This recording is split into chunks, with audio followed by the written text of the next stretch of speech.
So today's project is going to be the barrels off the engine. As you can see, they've been masked up and we've degreased them all, so no debris, bits of paint, overspray or anything gets down into the bores. They've had a quick sand, but they'll get another light sand before we do anything. These are going to be crackle finish painted.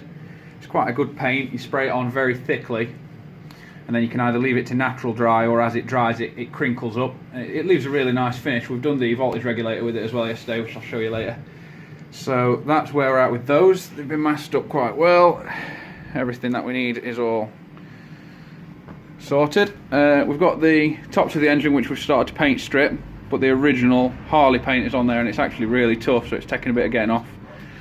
The engine itself is getting there. We've cleaned it up, or most of it. We've still got the awkward bits left to clean.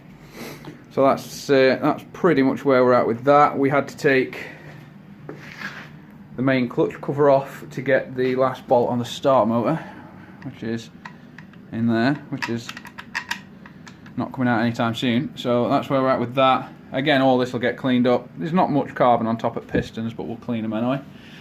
I believe since last time we did a video, which was 7 months ago, apologies about that, we've obviously updated what we've got. So we've got a decent compressor, well, decent enough what we need, which powers the blast cabinet, which is currently full of glass bead. We're doing a few nuts and bolts in there at the moment. So all the nuts and bolts get blasted after they've been through the parts washer. Then we're cleaning them up on the wire wheel. And all the nuts and bolts are coming up quite well. So there's a selection of the nuts and bolts we've done so far for the bike. And then we've got another pile there to do. So yeah, the engine's coming along. Today's project, like I say, is getting the barrels done, and hopefully the engine will be cleaned and painted by the end of the week, and we can start fitting it up. We've got all new gaskets, new pushrod tubes, new everything really for the engine, so that should come together quite quickly. I'll do another little video. Well, I might have already done another little video by the time you see this. I'll figure out which way I'm going to put it together later, and I'll splice in a few photographs of what we've been up to, because although we've not taken many videos this year, we have taken a few photographs which we put on the Instagram account. So I'll either put those photos in right here, or I'll leave them till later and I'll put them in with the video with the frame.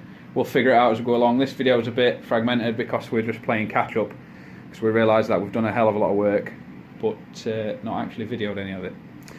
So yeah, we'll come back to you when we've got some paint on these.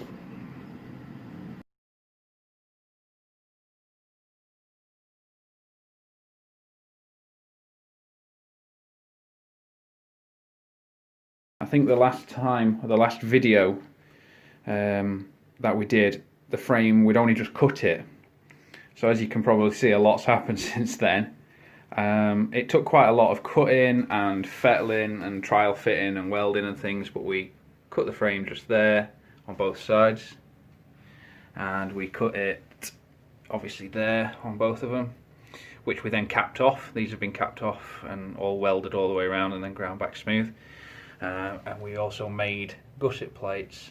These ones were already there, but we made these gusset plates to fill in, because the original hardtail wasn't actually welded to the rest of the frame down at the bottom. It was just bolted on the engine mounts, and I didn't think that was really a good idea. As you can see, the frame's been powder coated and it's got an incredible finish on the powder coat. Absolutely beautiful. That was done by a company called Insight Coatings in the Midlands. If anyone needs any powder coating doing, definitely look them up. Another thing we had to do was weld on the seat mount. This is a Biltwell seat, a Biltwell seat mount. It's actually really well made, got the little brass inserts in there and everything. We've started fitting a few little bits and bobs up, so that's all coming along nicely. Yes, it is in our spare room at the moment. It's warm and dry.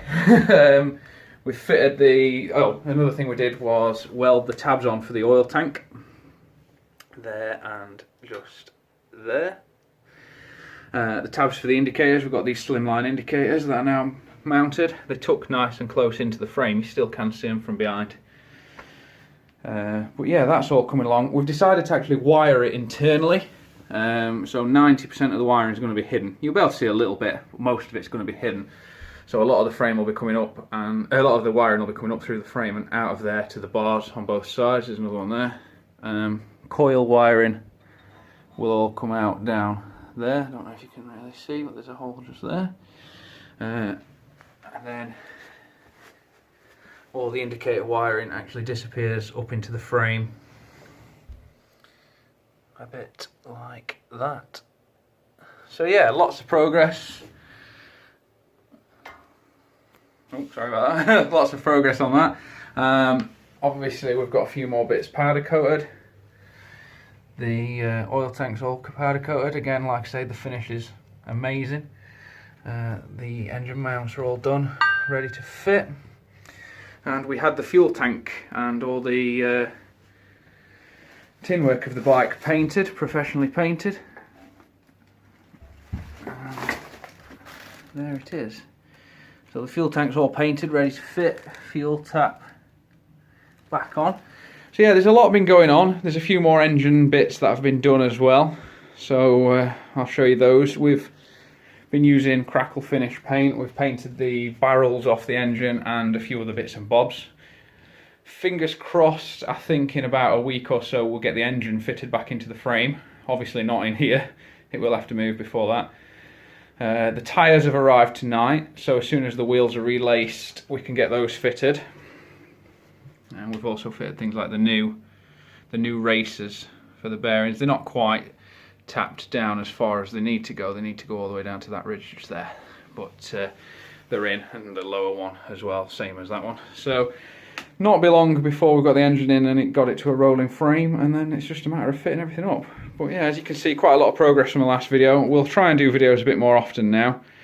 We got a little bit carried away working on it rather than doing the videos. So, but yeah, I'll put another video here of what we've done on the engine and a few updates on that, and I'll also stick a few photos in of the progress we've made. So hopefully this video, although it'll be a bit weird, will catch you up to where we're at with the bike.